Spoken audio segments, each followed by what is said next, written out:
अस्सलाम वालेकुम स्टूडेंट्स। आज हम फिज़िक्स 10th क्लास का पहला unit simple harmonic motion and wave motion start कर रहे हैं। जिन स्टूडेंट्स ने अभी तक चैनल सब्सक्राइब नहीं किया वो चैनल सब्सक्राइब कर ले और घंटी का बटन दबा दें ताकि आपको लर्निंग वीडियोस मिलती रहे। इस वीडियो में द रिजल्ट टॉपिक्स ज़ेर बहस आएंगे: वाइब्रेटरी या oscillatory motion, Hooke's law, spring constant, restoring force, simple harmonic motion और सिंपल हार्मोनिक मोशन की खसूसियात, वाइब्रेशन, टाइम पीरियड, फ्रीक्वेंसी और एम्पलीट्यूड।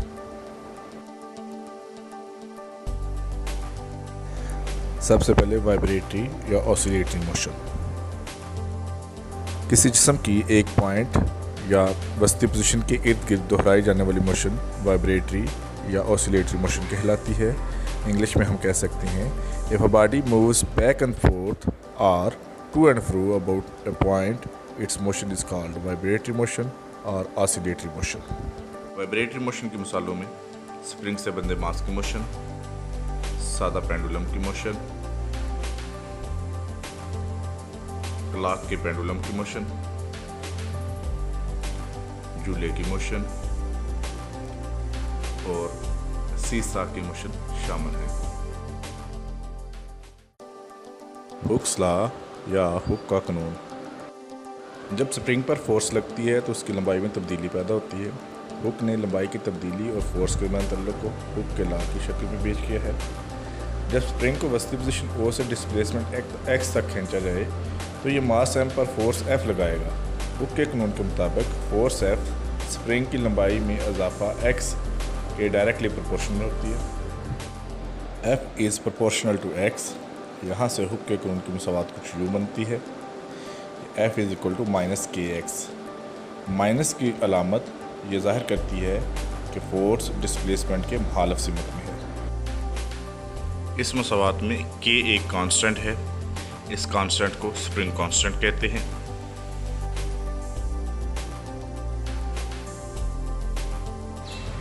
नेक्स्ट टर्म है spring constant.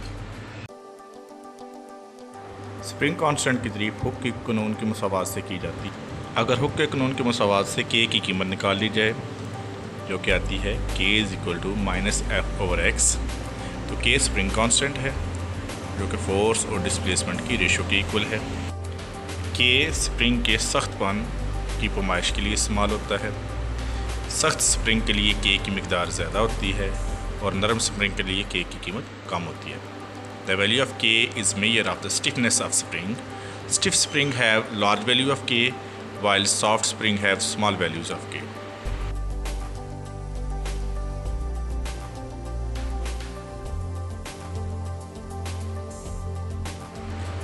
Restoring force.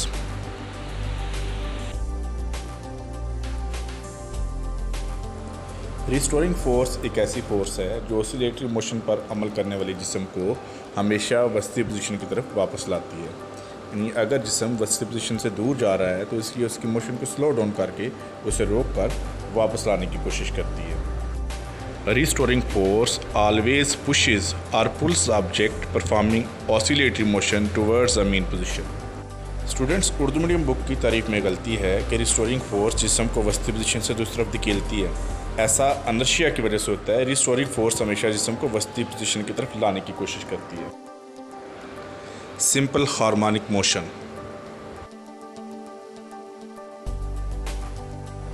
Simple harmonic motion एक vibratory motion है जिसमें net force वस्ती position से displacement के डायरेक्टली प्रोपोर्शनल होती है और इसकी सिमत हमेशा वस्ती पोजीशन की तरफ होती है। Simple harmonic motion occurs when the net force is directly proportional to displacement from the mean position and always directed toward the mean position. Simple harmonic motion की तारीफ में नेट फोर्स की जगह एक्सेलरेशन का वर्ड भी इस्तेमाल किया जा सकता है। यानी एक्सेलरेशन भी वस्ती पोजीशन से डिस्प्लेसमेंट के डायरेक्टली प्रोपोर्शनल होता है। सिंपल हार्मोनिक मोशन की मिसालें: स्प्रिंग से बंधे मास की मोशन, सादा पेंडुलम की मोशन। सिंपल हार्मोनिक मोशन की खसूसियात।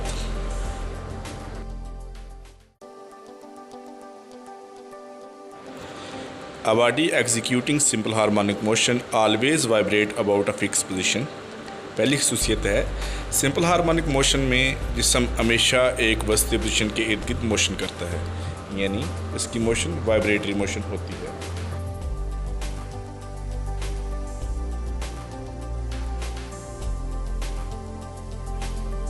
दूसरी खसूसियत है it's acceleration is always directed toward the mean position, यानी इसका एक्सेलरेशन हमेशा वस्ती पोजीशन की तरफ होता है। और तीसरी खसूसियत है the magnitude of acceleration is always directly proportional to its displacement from mean position, that is acceleration will be zero at mean position while it will be maximum at extreme positions.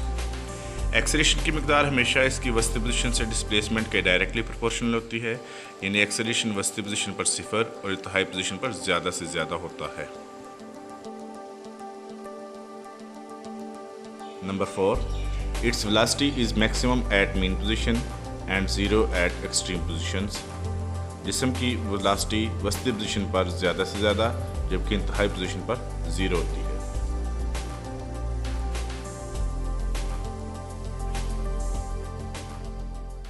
Terms used in simple harmonic motion: vibration, time period,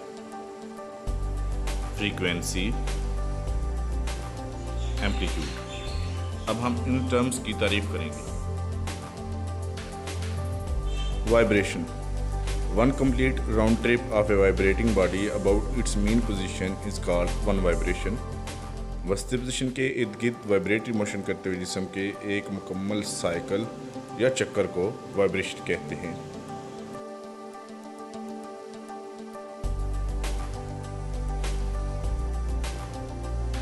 time period: the time taken by a vibrating body to complete one vibration is called time period. Its unit is second. Vibratory motion करते हुए जिस्म के एक vibration मुकम्मल करने के लिए दरकार वक़्त को टाइम पीरियड कहते हैं और इसका यूनिट सेकंड है। Frequency: the number of vibrations और cycles of a vibrating body in 1 second is called its frequency. Its unit is hertz. Vibratory motion करते हुए जिस्म की एक सेकंड में वाइब्रेशंस की तादाद फ्रीक्वेंसी कहलाती है और इसका यूनिट हर्ट्ज है।